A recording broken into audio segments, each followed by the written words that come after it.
much and good morning. As Robert already introduced, I'm going to talk a bit about what other issues we should be thinking of when considering mining investments in faraway jurisdictions, whether we're financing investments or an exploration or actually running the exploration. Just to say 2 words about the company. Control Risks is a global consultancy company with offices around the world. Our major objective is to help our clients succeed in complex and hostile environments around the world, as we call them. In English, that's helping them to understand the local environment in those countries and manage any risks stemming from those. We have extensive experience in the mining industry. We have assisted major mining clients around the world for over 35 years in diverse locations all over the world and diverse commodities that they were exploring and exploiting. But we move to the matter of the subject. I'd like to start the morning with a question, which is, have you ever thought of how you'd react to news like this if your company would be somewhere in the media over a controversial issue? Of course, none of us wants that, but it's something to keep in mind, at the back of your mind, when you're considering an investment and planning an investment more so. And I'm not here to scare you, but I like to talk about how to be able to manage risks and prepare for them before going into foreign jurisdictions to be sure that you avoid such scenarios. The outline is really to mention and give some examples of the risks we normally advise clients to think about, but which are generally categorized as political, operational, security, and integrity risks, and of course to talk about how to assess risks and mitigate them. Obviously, news like that and problems surrounding your investment can bring financial losses for the company involved, can bring threats to your reputation, to your assets, to your general presence in the country, but it can also affect the investors behind you by questioning the value of their initial investment and the return on their investment. The first category I wanted to bring up is political risk, and there's 3 main strands of political risk that we think are relevant for mining, particularly because mining is such a regulated sector across the world, and there's a stake for governments in having a say on how the resources are used, exploited, and then sold on. The first one being, of course, political instability. We've seen a lot of political instability lately across the world, especially in the Middle East, but elsewhere as well. There's always something happening somewhere. Whether it's elections, which can lead to instability in a country, or a coup, or some major change that changes the rules of the game in that particular sector.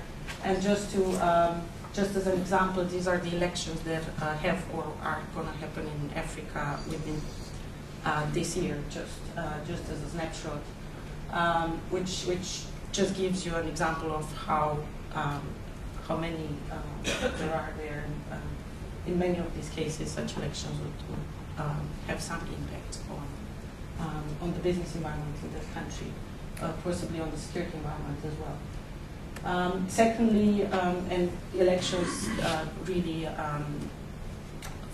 spill into that, is regulatory uncertainty regarding the mining sector. As I said, mining is a highly regulated sector. There's a lot of change in the regulatory environment in these countries. Given that you're in there for a long time, you have to expect some changes. On that front, there's been cases, just recent cases, just to give 2 examples. You might have heard just recently, a few days ago, that in Argentina, the president, again elected president, decided that they wanted mining companies to repatriate all profits from exporting of mineral resources. In Mongolia, a new frontier, I could say, for mining, the government has just announced its intention to renegotiate the contract for the concession. Sorry, I was supposed to do that. To renegotiate the concession for the Oyu Tolgoi mine, which had just been agreed after years of negotiations a few years ago, and now they have they are thinking of renegotiating that.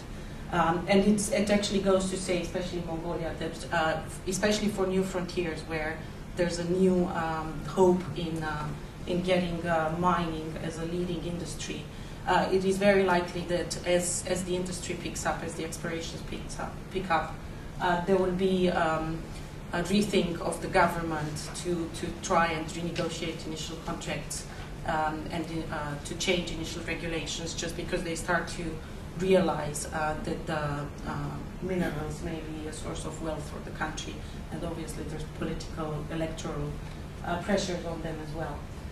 Finally, expropriation is, of course, the extreme political risk, and it's fortunately low in many countries around the world, but there's still cases where we've seen expropriation, or creeping expropriation as we call it, of concession mines.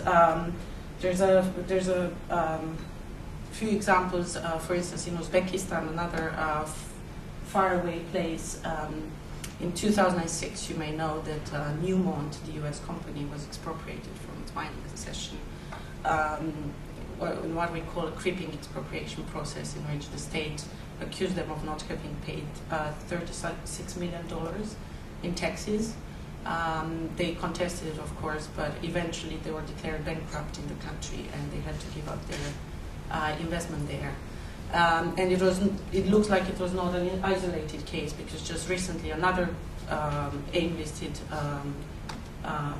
company operating in gold mining in Uzbekistan called Oxus Gold is apparently going through the same problems. They've just been accused of, they've just been asked to pay a lot of additional taxes, and is not sure how this will pan out in the end. To move on, operational risks. This is more to do with how you run your operations while you're on the ground. What is likely to bring in delays? What is likely to bring in require quick decisions, and so on. One of them is infrastructure. This is particularly true again for new frontiers, and especially for mining, where you often have to go in remote locations, where you have no electricity, you have no roads, you have no proper infrastructure. Also, of course, same goes for countries where there's a history of conflict. They have recently been through conflict, say DRC or some other African countries, which has had a severe impact on what was already poor infrastructure, probably.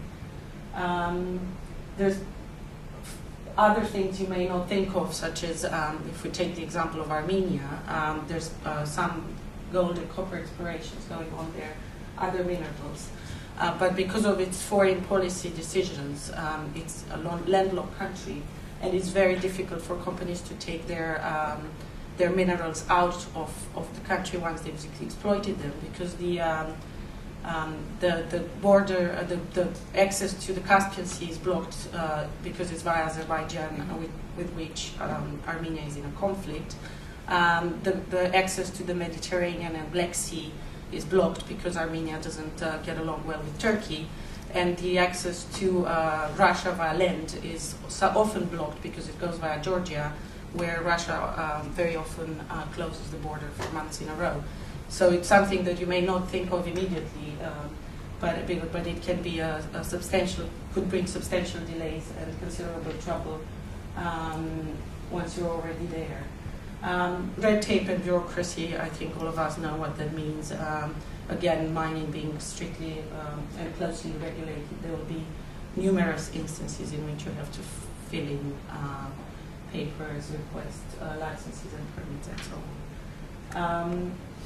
workforce availability and local content regulations. Again, this is something that we see as being particularly problematic for new frontiers markets. That is one, because it can be there can be little mining history in the country, and the availability of skilled or semi-skilled labor can be limited.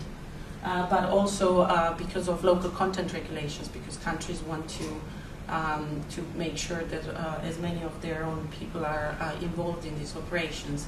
But what happens is, for instance, in Mongolia, that you have a very low density of population in the country, the more so in the remote areas where the mining happens. And if you add to that the fact that there's local content regulations, it's already becoming very difficult to get the right people to work for you there, with just a few mining concessions going ahead. It's a question of what will happen when more of the Mongolia's mining potential will pick up, and how this is going to work. In other countries where you have some tradition with mining, you have the opposite trouble of dealing with labor unions, and those can be there can be a lot of issues there in, say, post-communist countries in Eastern Europe or the former Soviet Union, where they had some mining tradition. Labor unions have traditionally been very strong, a very strong electoral factor in the country, which means they can put pressure on the government to react in one or the other to a particular business deal or concession. They have managed to block privatizations, they have managed to block restructuring of companies, usually tend to be against foreign owners because they know they'll bring in restructuring. But also there's been cases, for instance, in Romania, there's a copper mining company which is about to be privatized, where the labor unions is apparently a big player in the game, and is known to have had a company which was selling overpriced products and services to the mining company. So there's all sorts of issues that can come up in terms of labor unions. And finally, land ownership. I'm sure you all know there's a lot of there are a lot of questions about land ownership in many countries, either because, again, as in former communist states, it was nationalized and given back in parts, but it's still contested, and there's a lot of controversy about who actually owns it and who gives it away. But also in other parts of the world, especially Africa or Latin America, where the local communities have a sense of ownership of the land, whereas even if perhaps you've got a concession for that same area. Security risks, those are probably more obvious, and we've all reading about them different times. Crime is obviously something to keep in mind, especially theft from the locations. Armed groups in countries which have poor law enforcement or have just come out of a conflict or lawless areas, or working around the and sometimes such armed groups are also involved in exploiting and smuggling minerals or gems as well, so they pose a double threat to mining. Obviously interstate or intrastate conflict, either fueled by ethnic tensions or difficult bilateral relations and so on. Protests, either anti-government protests which spill over, as was the case in Libya and some other places, spill over into other regions, or protests directly in the mining region or against the mining. We've just had a case recently in May this year where a mine in Tanzania was invaded by 800 people, which also ended up with 7 dead. I'll bring it up a bit later. Finally, artisanal mining. I'm sure you all know about this. It remains a major operational and security concern, especially in Africa and Latin America. It's also associated whenever artisanal and illegal mining groups set camp next to the mining operations, commercial mining operations. It often comes with an increase in criminality, but also there's a direct risk regarding how you actually manage the issue and how you deal with it, because it can turn against you. In April this year in Burkina Faso, artisanal miners set fire to mining companies' installations because they were evicted from the concession area, for instance. So there's a fine balance to find there to make sure that you don't allow them, of course, to mine what you think you should be mining, but or pose a security risk to your operation, but also not to antagonize them to the point that they will be seeking to damage your own operations. And finally, integrity risks. I've left it at the end because a lot of the other issues feed into some of these. First on the list is obviously corruption, and I know you might have heard a lot about it recently because of the enforcement of the entry into force of the UK Bribery Act this July. Again, the specificities of the mining industry make it more exposed to corruption than perhaps other businesses. You don't go just set shop there, sales shop, and get out if you don't like it. It's a long process. It's a process which involves a lot of negotiations and contact with government authorities at both central level and local level. You have strict deadlines to keep to because of your financing conditions and your plans. You don't want to waste time too long in getting licenses and permits, but it is, on the other hand, there's an increased pressure from international legislation, anti-bribery legislation, to make sure you've got all the things in order and you're doing things as you should. And this just goes to show that enforcement of this legislation has also increased in recent years, and is bound to increase even more with the Bribery Act now enforced. And it's good to know, to understand how corruption works in those countries, because what at first sight might seem like a generally benign environment, such as perhaps some of the new EU member states in Eastern Europe, turns out to be quite problematic when you end up having to work with the particularly local governments who would be extremely inclined to try and extract from you whatever bribes and facilitation payments there is. We've worked on a lot of cases like these. Second, local partnerships.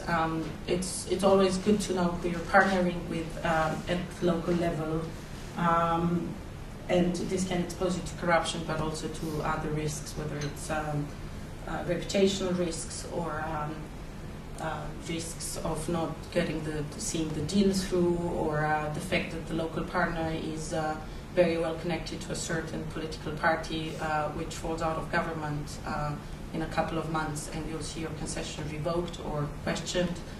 Again, going back to Eastern Europe, there's been a lot of cases where mining licenses were acquired by local individuals or companies, and when Western mining companies now want to go in and buy some of those licenses, it turns out that a lot of them were awarded under very controversial and questionable procedures. So there's a significant threat that those might be questioned later on and even revoked, perhaps. Community relations, I've already touched on this. It's one of the most important things to be thinking of if you're there long term, to make sure you manage the relations properly, you understand their grievances and their expectations from what they perceive as to be perhaps their resources and a potential for future wealth, perhaps expectations for employment, building infrastructure, and so on. That's something that definitely needs to be taken into account. As are human rights, of course, there have been numerous reports, unfortunately, especially in Africa, of security forces guarding mining camps, using excessive force against local population, and it's always a matter of, again, finding the balance and making sure that the security forces that you're using at the site are going to react as you'd like them to, rather than use excessive force. And finally, environmental impacts. Again, I'm sure this is always on your agenda. The thing is, in New Frontiers, where we used to think that there's less environmental awareness, well, there's not that much the case anymore, and it's become a deal breaker in some cases. I don't know if anybody's heard of the Roșia Montana project in Romania. That's a project which has started about 12 years ago, and because of a non-related cyanide spill in the Tisa River, the border between Romania and Hungary in 2000, there was a massive outcry against this other project from environmental groups. Actually, not as much Romanian local environmental groups as much as Hungarian and Western environmental groups who've put up a campaign against the project. We're now 12 years on, 7 CEOs of the company apparently, and $500 million invested in public relations and media campaigns and lobbying the government, and they still haven't started. There's still their requests for impact assessment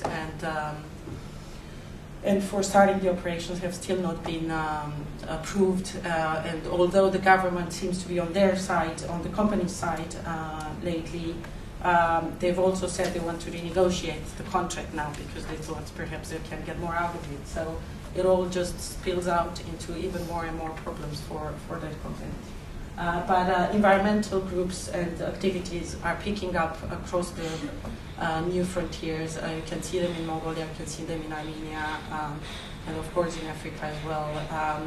And obviously we now live in the so-called global village, so even if they don't pick up in the country you are in, they may pick up somewhere else in Western countries and be brought back into a wider campaign. So it's always good to keep that in mind, of course. Now, what to do about them? Of course, these are not risks that would all come into place at the same time. It's just something to think about, to do your homework about them, plan how to react to them, and perhaps how to mitigate some of them, or at least how to monitor and prepare for them. Because they basically split into risks that you can actually avoid and mitigate, such as corruption, community relations, checking on your partners, and so on.